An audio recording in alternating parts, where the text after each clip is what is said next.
Victoria Robinson. And I'm Jay Washington. And we're here to review Black Lightning Season 2, Episode 10, Book of Rebellion, Chapter 3, Angelitos, Negros. And if you haven't seen this episode, you might want to come back because there will be spoilers. First order of business. Jay Washington, welcome back. Thank you. I'm happy to be back. So nice to have you. It's so nice to be back. It's New year, new us. Yes. New Black Lightning. Yeah, we're here. I don't know if we are going to be able to reasonably talk about most of this episode. All right, look, let's just do this. All right, look. Jennifer goes back home. Khalil tells them he knows he's Black Lightning. Then what? Oh, we got some Henderson scenes. They're great. God bless Damon Gupton. We love him. We love you. A dope scene with Cutter as well, murdering people. But damn. I mean, holy. She already said spoilers. Tobias reached in and grabbed this whole spinal implant out his back. And it wasn't a small thing. It was a long What the Listen. And then leaves him in the road. With the spinal implant sitting there. Where he was shot shot at. No, the first season. Oh, yeah, that was last season. Damn, only been one other season. I don't. It feels like because of the break. It feels like this. Yeah. He left him. Wait, holy shit! Look, I don't. If you all could have seen both me and Ashley's face the moment Tobias reached in his back and then just ripped out the spinal. I give credit to the cinematographer. Mm-hmm. I give credit to the director, Salim Akil. I give all the props in the world to Jordan Calloway for selling that. And especially to Marvin Jones III, a.k.a. Crondon. They made that scene. R.J. Seiler also was like, because that's the natural reaction you would have. Oh, you'd be sick. It'd be awful. It's funny, I had this comment where I was like, every scene with Tobias is so interesting. It's like a culture lesson, and like Marvin Jones III brings this real like Arab sophistication to him. It's really fascinating. He was a great Tombstone and Into the Spider-Verse. Yes, he is. Wow. I didn't know Tobias has shot people with a whaling gun before. The harpoon. And I just didn't think you could get more villainous than that. He created, cyanide, whatever he's called, Spinal Tap, Painkiller. That's what he's called. Painkiller. But he created that villain. He made him a metahuman. Like, he constructed that whole narrative that led us to this point. And, he fought Black Lightning, and then he loves Jen, so they run off. Like, he has constructed everything up to this point. And then he literally just gutted it. Well, in front of us. Because the whole thing was, like he kept saying, if you're not going to get on board with this, I think the shock is I didn't expect him to go that route. I'm not going to even kill you.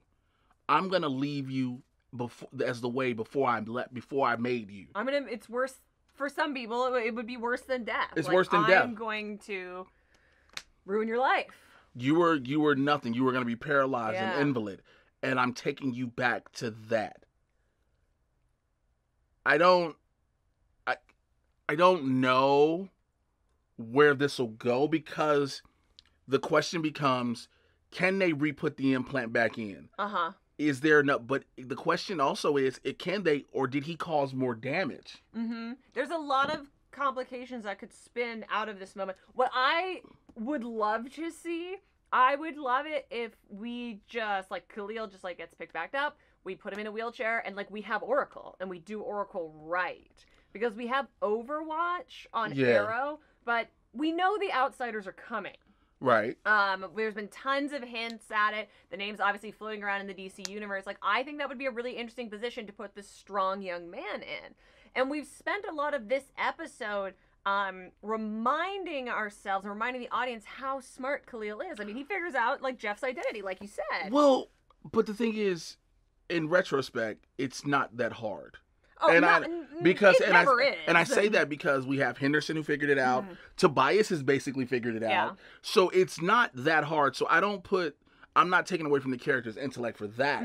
It's just that if he's going to be this Oracle-esque character, which I have no problem with, I need to see more of a deductive reasoning set of skills or things like that, and more involved with different technology. The most technology we've ever seen Khalil with is the technology that he had within himself. That's fair. I just think it would be an interesting narrative to like put this character in a position where they're obviously disabled, and then making them. No, I completely we're get not it. arguing. We're just chatting. We're just chatting. No, because I'm completely with you on that. Yeah. It's just that because you are setting up, like you just said, the outsiders, and so Gamby, Lynn, and whatever have to come up with some way where they make him walk again, a la Rhodey in Civil War. Sure. Yeah.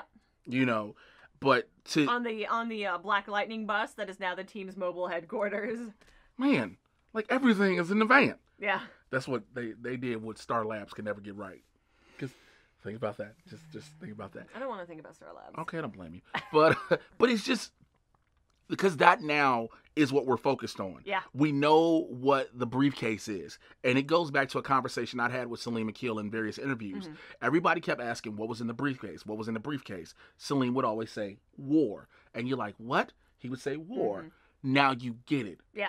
Masters of Destruction, the first metas, which are basically him and Jefferson too. Also, the classic name of a Outsiders villains team. Yeah. So now the question is, they won't. I believe they'll use those for Tobias's team, and Wendy, Issa, and all the other ones potentially will potentially be. His would be Jefferson's outside. His little strike team? Yeah, because from what I was told, we haven't seen the full range of Issa's abilities. Oh, I hope that's true. So... Because this episode is the final arc of the Book of Rebellion. Yes. This is episode 3, and you and I, classically up to this point, have really enjoyed the episode 3s because they've done the most to blow open the world with the exposition that's usually set down in episode 1. Man, this next arc... I truly don't know what to expect anymore, and I love that so much about the show. Yeah, like we just said, you conclude a chapter, but it's still part of the overall story. Yeah. And now you've concluded a chapter where Painkiller isn't Painkiller. Now, granted, he may take on the name again. Sure. But now, how do we go forward? Now, this is the reason why Jennifer becomes Lightning officially. Yeah. Guaranteed, this is the catalyst for Jennifer. You know, we'll see how that pushes forth with Black Lightning, with Anissa as well. It's just I'm so stuck right now, ladies and gentlemen. I feel like I'm truly in shock, which I think speaks to the strength of this move that they made narratively and to like the craft that's gone into it. And yeah, I don't think enough nice things can be said about how well Jordan Calloway handled this, because it could have so easily been over the top. Yes, it could have. His emotion could have been too much, where you'd be like, okay, I was there, but the way he was overdoing it.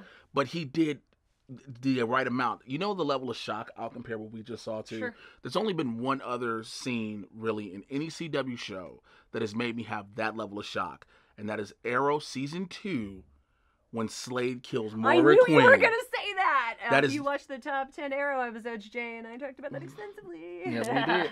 That's the only time I remember something, because it came out of nowhere. Yeah. You didn't know what to expect. And when it happened, you were just like, oh my God. You just thought he was either going to shoot him, beat him up again. Yeah. Try to bring him back into the fold. A couple times, we were like, oh, okay, he'll probably beat him bloody. And then bring him back into the fold. Yeah. But to watch, I give credit to Jan, and I forgot who else wrote it. You all wrote an amazing episode. You guys should definitely be praised on that. You wrote something, and it was executed perfectly. And we literally had a visceral reaction to it. A visceral reaction. Like, it wasn't just us saying it now. Our faces were like, what did we just... And that's a great thing. Absolutely, yeah. We, like, all the other shows should be so lucky to evoke this much emotion. I think this is such a strong episode out the gate. I thought it was weird when we ended last year in the middle of an arc. Yes. But now I get it, and I think it was the right move, and I think if we'd left on this beat, it would have been too much. Going into this, like, month and change long hiatus. This whole break and everything, because this is the first one back from the hiatus. Yeah. So to come back after, it would be like, wait, what, huh? Now it's just like, what's next week? Absolutely. Not, I need to wait several weeks. What's next week? What's next week? How early can we watch it? In that spirit, Jay, on a scale of 1 Don't ask. to 5. 5. Yeah, 5. That's just no...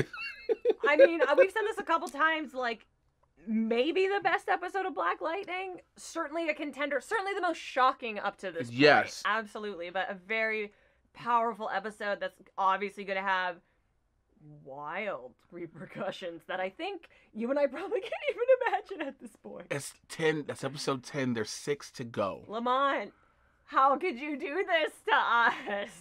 If y'all don't know, one of our friends is one of the head writers of the show, and he approves the stories that happens. Like, he said, "This is what we're gonna do. We're gonna murder here. We're gonna dismember people. He says, "Go ahead, do it."